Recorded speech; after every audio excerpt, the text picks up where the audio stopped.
જીપાલભાઈ, જે પ્રમાણે અત્યારે રાજ્યના દરેક ખૂણે ખેડૂતો છે પોતાના હકની લડાઈ લડી રહ્યા છે, શું કહેશો? ભગવતીબેન, BS9 ના માધ્યમથી અમારે એટલું કહેવું છે ગુજરાતના ખેડૂતોને અને ગુજરાત સરકારને કે જે રીતે સરકારની ખેડૂત વિરોધી અને ઉદ્યોગપતિઓને ફાયદા કરનારી નીતિ છે, આ નીતિ તાત્કાલિક બદલાવે. ગુજરાતના ખેડૂતો ડુપ્લિકેટ દવા, ખાતર, બિયારણનો ભોગ તો બનતા હતા જ. ખેડૂતોને મોંઘા ખાતર, બિયારણ, ખેત ઓજારો નો ભોગ બનતા હતા જ. સામે ખેત પેદાશના પોષણક્ષમ ભાવો મળતા જ નહોતા. આ જ હાલત પશુપાલકોની હતી. અને ઉપર હવે સરકારે જે ઉદ્યોગપતિઓના ફાયદાઓ માટે રાક્ષસી મહાકાય વીજ લાઈનો જે પસાર થઈ રહી છે, એમાં ખેડૂત અત્યારે પોતાનો અવાજ બુલંદ કરી રહ્યો છે. ખેડૂત તાકાતથી લડવા માટે અત્યારે બહાર આવ્યો છે. અને ગઈકાલે તમે જેતપર ગામમાં જે અમારી એક નાની એવી મીટિંગ હતી, અને મીટિંગની જગ્યાએ લગભગ 5-7 હજાર ખેડૂતો માળિયા તાલુકાના, મોરબી જિલ્લાના ત્યાં પધાર્યા. અને તમે જોયું હશે કે જે આક્રોશ છે એ આક્રોશમાં સરકાર શાનમાં સમજી જાય. જીપાલભાઈ, જે પ્રમાણે અલ્ટિમેટમ આપવામાં આવ્યું છે, એ પહેલા જો સરકાર અથવા તો જે ખાનગી વીજ કંપનીઓ છે તમારી માંગ છે એ નહીં સ્વીકારે ખેડૂતોની માંગ, તો આગામી દિવસોમાં કેવા પગલા ભરશો?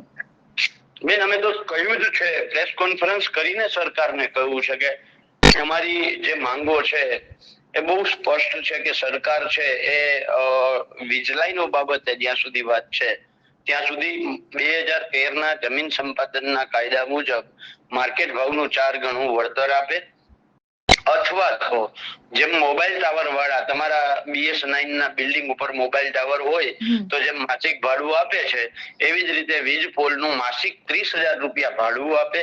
અથવા આ બે વિકલ્પ સરકારને પસંદ ના હોય, વીજ કંપનીઓને પસંદ ના હોય, તો એક વીજ ટાવર દીઠ, એક વીજ પોલ દીઠ ઓછામાં ઓછા 2 કરોડ રૂપિયા વન ટાઈમ સેટલમેન્ટ ના આપે.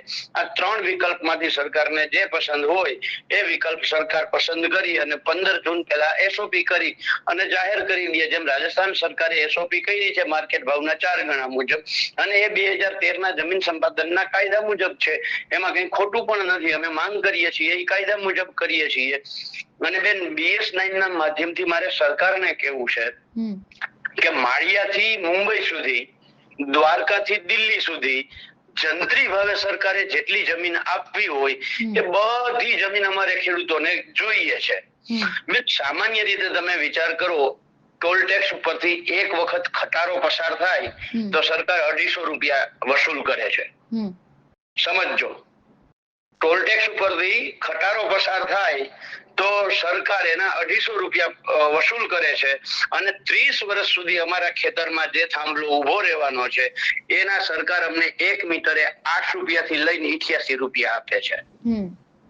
તો આ કેવી રીતે અમે આ જમીન આપીએ? તમે ખટારો તમારા ટોલ ટેક્સ ઉપરથી પસાર કરવા માટે 250 રૂપિયા લ્યો છો, અને અમારી છાતીમાં તમે 30 વર્ષ સુધી થાંભલો અંદર ભોંકી દો, અને એના બદલે અમને તમે શું કહેવાય જંત્રી ભાવે 8 રૂપિયાથી લઈ અને 88 રૂપિયા સુધી આપો.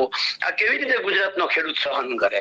અને એટલા માટે BS9 ના માધ્યમથી હું ગુજરાતના ખેડૂતોને આહવાન કરું છું કે 15 જૂને તમે દ્વારકાથી હોવ, તમે નવસારીથી હોવ, વલસાડથી હોવ, તમે વાપીથી હોવ, તમે તાપીથી હોવ, તમે છોટા ઉદેપુરથી હોવ, અરવલ્લીથી હોવ, તમે સાબરકાંઠા, બનાસકાંઠાથી, વાવ-થરાદથી હોવ, તમે કચ્છથી હોવ કે માળિયા, મોરબી, સુરેન્દ્રનગરથી હોવ, આખા ગુજરાતના ખેડૂતો એને એવું લાગે કે આ 15 તારીખે મારું ટ્રેક્ટર 10 વાગે શાંતિપુરા સર્કલે પહોંચી જશે, એ પ્રમાણે તમે અંતર માપી અને તમારે ત્યાંથી ટ્રેક્ટર લઈ અને નીકળો.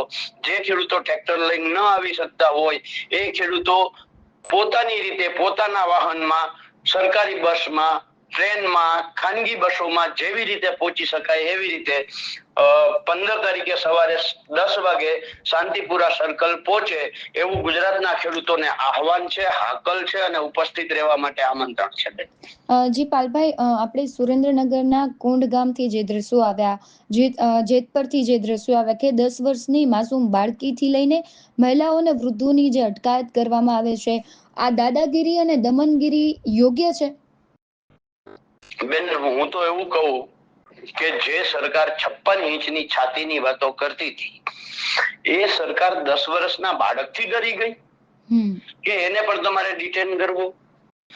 જે 56ની છાતી વાળા ભાઈ ગુજરાતની બહેનોને એમ કહેતા હતા કે મારી બહેનો, તમને એક પણ તકલીફ પડે તો તમારો ભાઈ દિલ્હી બેઠો છે, એને એકમાત્ર પોસ્ટકાર્ડ લખજો, બરાબર છે? આજે બહેનો છાતી ફાટ રુદન કરે છે, એમને પોલીસ ઢસડે છે, એ ભાઈ ક્યાં ગયો છે આજે? એ ભાઈને કેમ નથી દેખાતું?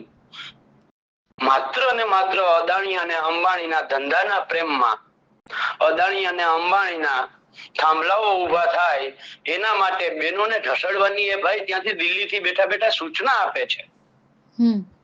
એટલે અત્યારે ગુજરાતની બહેનો પણ, તમે ગઈકાલે જેતપરમાં જોયું હશે, જે રાત્રિ સભા હતી એમાં, અને જેતપરમાં જ્યારે ખેતરમાં જ્યારે ઘટના બની ત્યારે પણ તમે જોયું હશે કે બહેનો પણ ખેડૂત ભાઈઓની હારે ખંભો મિલાવી અને ખેડૂત બહેનો પણ લડવા માટે મેદાનમાં આવી હતી.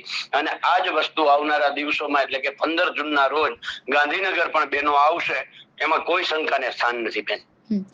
પાલભાઈ, સૌથી મહત્વ અને છેલ્લો એક પ્રશ્ન પૂછવો છે કે જ્યારે ખેડૂતોના પ્રશ્નો હોય છે ત્યારે વિપક્ષ છે મેદાને આવતું હોય છે, પરંતુ થાય છે એવું કે ખેડૂતોના પ્રશ્નોનું સમાધાન આવે કે ન આવે, પરંતુ એક આખું રાજકીય કહેવાય છે કે ત્યાંથી વળાંક મળી જતો હોય છે અને પછી ખેડૂતોના પ્રશ્ન તો એમને એમ રહેતા હોય છે, એનું સમાધાન નથી આવતું. તમને લાગે છે કે આ વખતે જે પ્રમાણે કોંગ્રેસ અને આમ આદમી પાર્ટી મેદાને છે તો ખેડૂતોના પ્રશ્નોનું સમાધાન આવશે? બેન, સમજવા જેવી વાત એ છે કે દાખલા તરીકે અમે ઘેડમાં લડ્યા, ઘેડમાં સતત લડ્યા, બરાબર છે? તો ઘેડમાં 1500 કરોડ સરકારે ફાળવવા પડ્યા. પછી રાજકારણ કરવા માટે આમ આદમી પાર્ટીએ ત્યાં એક ખેડૂત યાત્રા કરી, પરિણામ આવી ગયા પછી, બરાબર છે? જમીન માપણીમાં અમે સતત લડ્યા અને સરકારે 12,000 ગામોમાં પ્રમોલ્ગેશન થઈ ગયું હતું. અમારી લડાઈના કારણે 6,000 ગામોમાં પ્રમોલ્ગેશન અટકાવવું પડ્યું. 18,047 ગામોમાંથી 12,034 ગામોમાં પ્રમોલ્ગેશન થયું છે, જ્યારે 6,013 ગામો આજે અમારી લડાઈના કારણે એ પ્રમોલ્ગેશન થયું નથી, એટલે કે એટલા ગામોને તમે બચાવ્યા છે. એવી જ રીતે આ વીજ લાઈનોના પ્રશ્ને છેલ્લા 8 મહિનાથી અમે સતત લડાઈ કરીએ છીએ. આ એક બે દિવસની લડાઈ નથી. અને માત્ર જે તમે રાજકારણ કહ્યું, રાજકારણ નથી કરતા, અમે રાજનીતિ કરીએ છીએ. અને એક રાજકીય પક્ષ હોવાના નાતે રાજનીતિ કરવી અમારી પહેલી ફરજ છે અને અમારો ધર્મ છે. અને એના ભાગરૂપે અમે ખેડૂતોને ખેતરે જઈને સમજાવ્યા છે, કાયદાઓથી માહિતગાર કર્યા છે. એના માટે અમે 2 દિવસના સેમિનાર કર્યા છે. અને એટલે તમે જોયું હશે જેતપરની અંદર જે નેહુલભાઈ પ્રાંત અધિકારી સામે અડધો કલાક કાયદાથી જે વાત કરે છે, નવયુવાન છે, આવા નવયુવાનો 200 નવયુવાનો અમે ઉભા કર્યા છે, બરાબર છે? અને એના કારણે જે માહોલ ઉભો થયો છે એ માહોલનો લાભ લેવા માટે અને ખેડૂતોના ભાગલા કરવા માટે આમ આદમી પાર્ટી આવે છે. આજ સુધી તમને ક્યાંય કરતા ક્યાંય એક ખેડૂતના ખેતરમાં આમ આદમી પાર્ટીનો નેતા દેખાણો છે? એટલે તમે જે કહ્યું ને કે આમ આદમી પાર્ટી અને કોંગ્રેસ, આમ આદમી પાર્ટી ઓફિસોમાંથી બેસી અને માત્ર નિવેદનો કરે છે, જમીન ઉપર લડવા નથી આવતા. જ્યારે માહોલ ઉભો થાય, એવું લાગે કે વાતાવરણ ઉભું થયું છે, ત્યારે માત્ર અને માત્ર એ આ લાભ લેવા માટે આવી જાય છે અને તક સાધુ કહેવાય. આવા તક સાધુથી ગુજરાતના ખેડૂતો હવે નહીં છેતરાય. આવા તક સાધુઓનો ગુજરાતના ખેડૂતો જે ભાગલા કરવાની એની નીતિ છે, આ નીતિમાં પણ ગુજરાતનો ખેડૂત નહીં આવે. એ બહુ સારી રીતે ગુજરાતના ખેડૂતો સમજે છે કે ખેડૂતો માટે ખરેખર કોણ લડે છે અને કોણ તક સાધુ છે.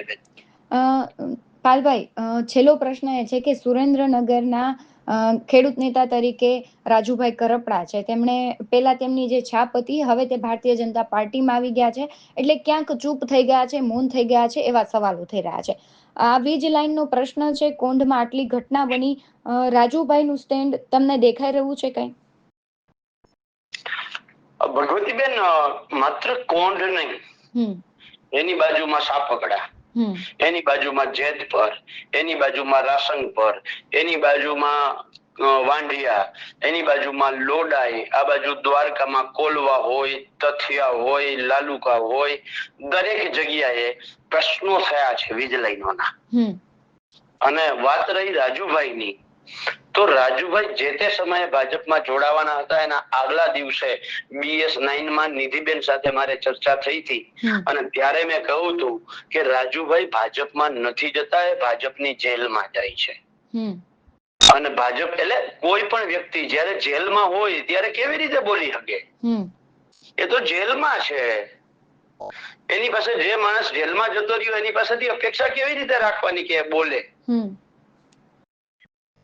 પણ રાજુભાઈને હું BS9 ના માધ્યમથી વિનંતી કરું છું કે માની લો કે તમારી જેલમાંથી તમને આદેશ છે કે તમારે બોલવાનું નથી, પણ તમારા જેલના સુપ્રિન્ટેન્ડન્ટને જઈને તો વિનંતી કરી શકો ને, એની સામે બેસીને કહી તો શકો ને ખેડૂતોની પીડા અને વેદના.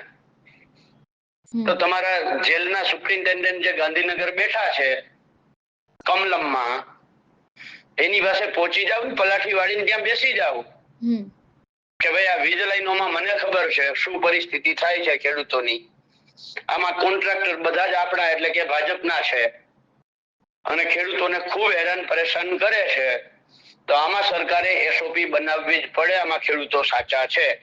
બોલી ના હગો તો કઈ નહીં, ત્યાં તમારા જેલના સુપ્રિન્ટેન્ડન્ટ સામે જઈ અને ગાંધીનગર કમલમમાં જઈને બેસી જાવ ને પલાઠી વાળીને, આમાં નિર્ણય સાહેબ કરવો પડશે. જી બેન. જી પાલભાઈ, આપ જોડાયા તે બદલ આપનો ખૂબ આભાર.